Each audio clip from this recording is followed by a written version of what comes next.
Maintenant, nos élites ont décidé de gouverner sans vous, sans moi, bref, sans le peuple. Et c'est une volonté qui semble de plus en plus présente. Et moi, j'avoue qu'elle m'inquiète beaucoup. Mais pour vous en parler, il faut que je vous raconte une histoire. Bonjour et bienvenue dans cette nouvelle vidéo de Draw My Economy. Comme toujours, si vous n'êtes pas abonné, je vous suggère de le faire et de cliquer sur la cloche pour être prévenu lorsque je sors une nouvelle vidéo.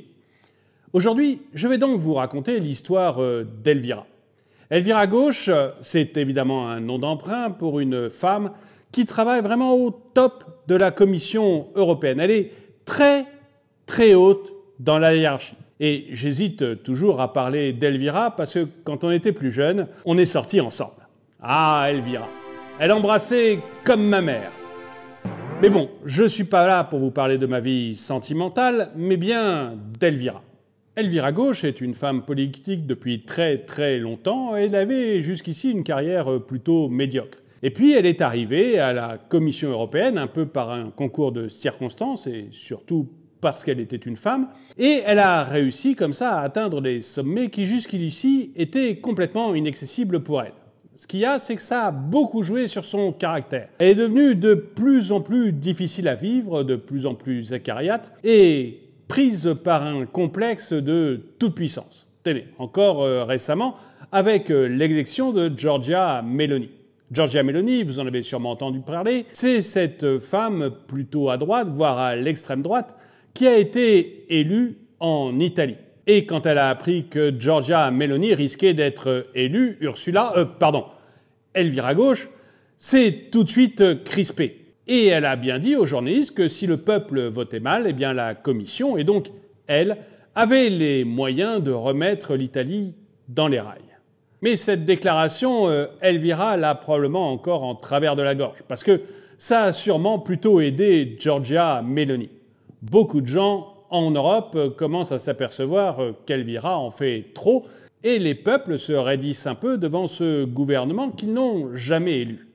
Et pourtant, je vous assure que quand j'ai connu Elvira, c'était une femme plutôt douce et parfaitement alignée sur le peuple. Son seul désir, c'était de travailler pour le peuple. Elle ne le faisait pas toujours très bien, mais elle allait régulièrement dans la bonne direction en tout cas. Et puis, il y a eu ce raidissement. Je crois qu'il est arrivé au moment où les Français ont signé contre le traité constitutionnel de Lisbonne.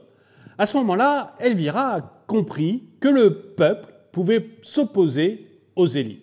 Après tout, la plupart des membres du gouvernement français, et puis quasiment tous les journalistes, disaient au peuple qu'il fallait voter oui au traité de Lisbonne, que c'était absolument essentiel.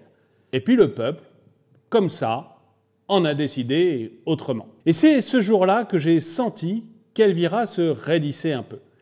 Elle a commencé à se raidir tout simplement en discutant avec Nicolas Sarkozy, le président français.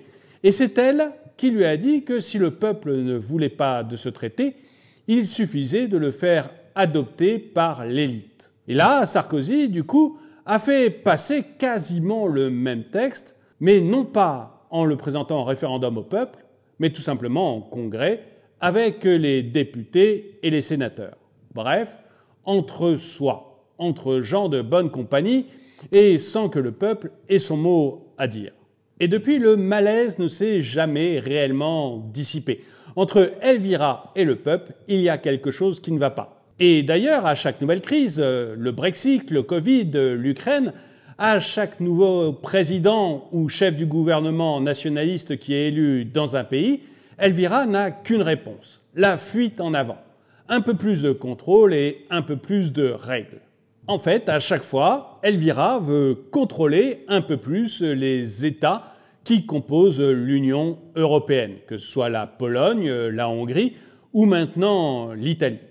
Seulement ça, elle veut le faire contre l'avis des peuples qui, eux, ont légitimement voté pour ces gouvernements. Qu'on les aime ou pas, ces gouvernements sont totalement légitimes. Alors qu'Elvira, au contraire, qui a voté pour elle?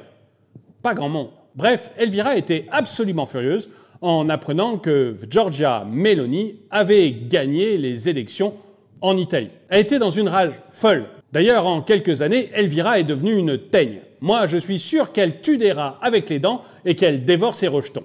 Mais finalement, qui avons-nous en face d'Elvira? Eh bien, généralement des souverainistes plutôt populistes, des personnes qui ignorent totalement, dans le sens où ils ne veulent pas en entendre parler, les enjeux de la mondialisation, les enjeux économiques tout particulièrement. Et ils essayent de faire croire au peuple que finalement le protectionnisme est l'alpha et l'oméga de toute chose et que dès qu'on aura retrouvé nos frontières, nous irons parfaitement bien. C'est un peu oublié que pendant des siècles, la France a eu des frontières, mais que la situation a rarement été parfaitement bien. Bref, en face des progressistes comme Elvira, qui ne veulent pas entendre le peuple, eh bien vous avez généralement des nationalistes qui, eux, flattent le peuple.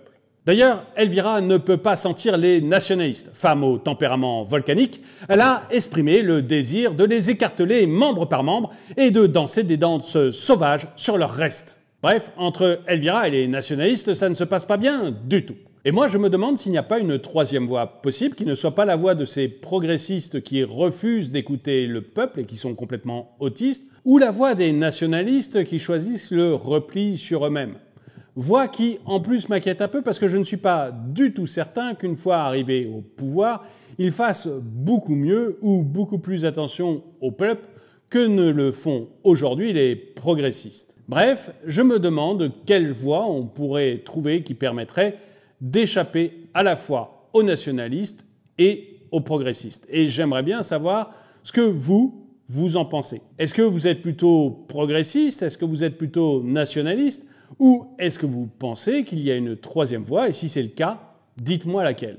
Quelle est la solution pour qu'on puisse sortir par le haut dans ces problèmes? Alors, je sais, dans cette vidéo, je ne vous donne pas cette troisième voie, cette solution, pas parce que j'essaye d'avoir des pudeurs de gazelle ou que je ne veux pas m'engager, mais parce que je ne la connais pas. Et je lance la discussion pour voir si vous avez une idée. Ou peut-être que les solutions telles qu'elles existent, c'est-à-dire nationalisme ou progressisme, vous plaisent et plaisent finalement à une majorité de Français. Bref, donnez-moi vraiment votre avis dans les commentaires. Et le dicton du jour: rien n'est pire que de se sentir trahi après avoir eu une confiance aveugle. Merci d'avoir regardé cette vidéo, mettez-lui un pouce vers le haut, commentez-la, partagez-la. Merci à tous ceux qui soutiennent la chaîne et je vous dis à très bientôt.